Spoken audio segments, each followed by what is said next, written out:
आज की ये हिंदी कहानी स्त्री का घर थोड़ी सी इमोशनल है, लेकिन इमोशनल होते हुए भी इसका संदेश बहुत अनमोल है।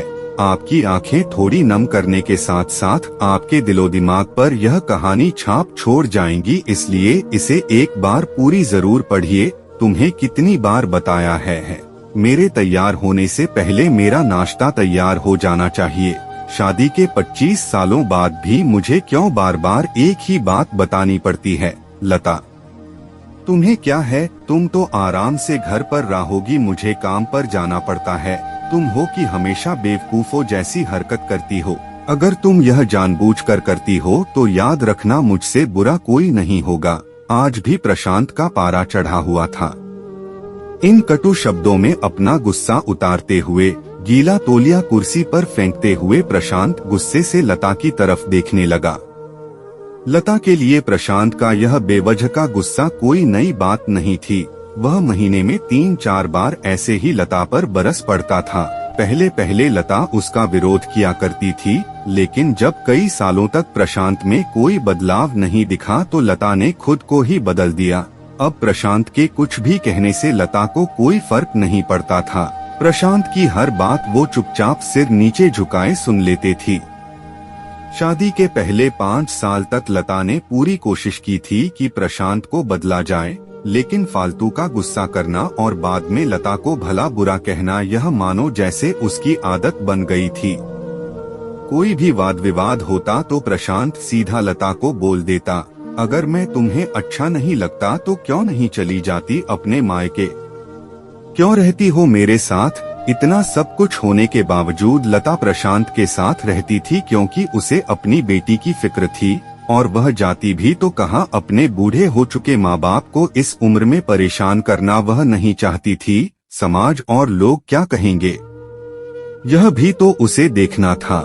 वह इतनी पढ़ी लिखी भी तो नहीं थी कि खुद जाकर कोई नौकरी कर सके और अपना और अपनी बेटी का पालन पोषण कर सके। लता को अब अपनी फिक्र नहीं थी, उसको फिक्र थी तो बस अपनी शादी लायक हो रही बेटी की। लता नहीं चाहती थी कि पति पत्नी के झगड़े की वजह से काव्या डिस्टर्ब हो। काव्या की पढ़ाई पूरी हो चुकी थी, उसके लिए अब शादी के रिश्ते आने लगे थे।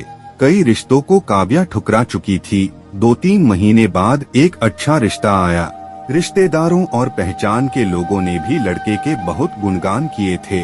प्रशांत एक शाम अपनी बेटी के पास बैठकर उसे बताने लगा, काव्या बहुत अच्छा लड़का है, पढ़ा लिखा है, बड़ा घर है, बहुत अच्छी नौकरी है।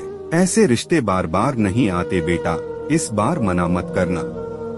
काव्या अपने पिता से ज्यादा बात नहीं करती थी, शायद डरती थी या शायद नफरत करती थी, लेकिन आज वो अपनी पूरी हिम्मत इकट्ठा कर बोली, मुझे अभी शादी नहीं करना है पापा, मैं नौकरी करना चाहती हूँ, खुद अपने पैरों पर खड़ी होना चाहती हूँ। हाँ तो उसमें क्या बड़ी बात है। मैंने लड़के से बात की है, वह तुम्हें किसी बात के लिए नहीं रोकेगा।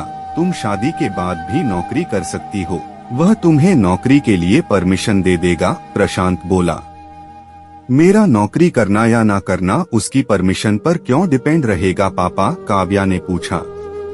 मैं कह रहा हूँ ना, तुम्हें किसी भी चीज की कमी नहीं होगी वहाँ। ऐसे रिश्ते बार बार नहीं आते, इसे ठुकरा मत, बहुत खुश रहोगी तुम वहाँ। प्रशांत बोला, पापा क्या मैं उतनी ही खुश रहूंगी जितनी मम्मी इस घर में खुश है, काव्या ने तंज कसते हुए कहा।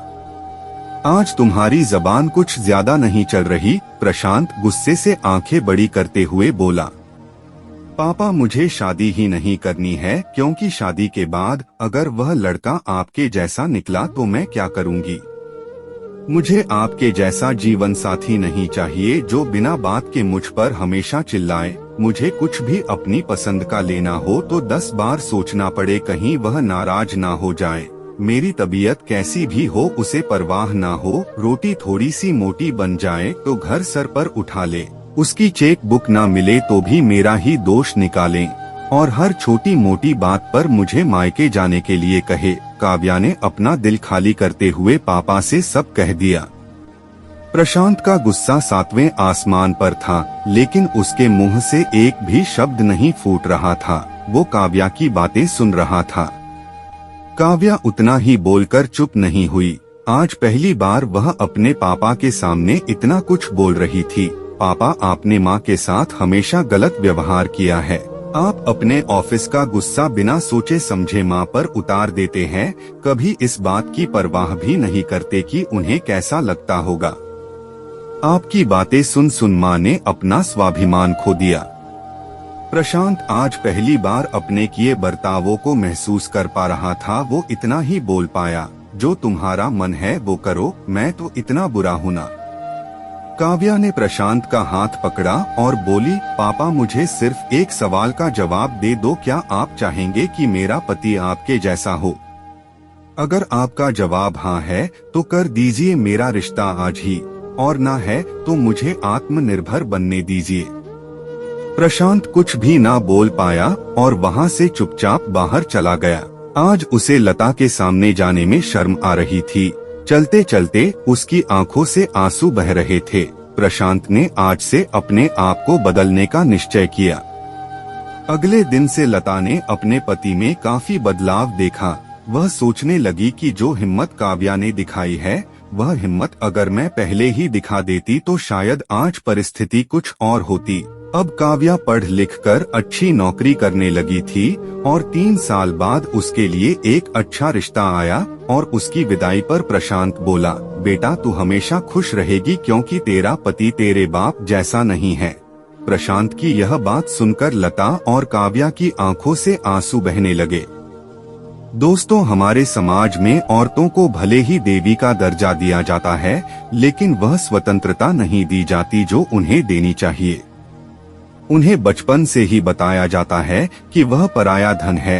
स्कूल से आने में देर हो जाए तो पिटाई मिलती है, मोबाइल पर बातें करते हुए दिख जाए या खिड़की से झांकते हुए दिख जाए तो शक किया जाता है। माँ बाप का घर तुम्हारा नहीं है, पति का घर ही तुम्हारा घर है। जीवन भर यह बातें बता बता कर उन्हें ससुराल भेज दिया जाता है और एक दिन किसी छोटे मोटे झगड़े में ससुराल वालों से उन्हें सुनना पड़ता है कि इस घर को छोड़ दो और मायके चली जाओ। अब आप ही बताओ दोस्तों, ऐसी स्त्रियों का सच्चा घर कौन सा? आखिरकार वह किस घर को अपना कहें?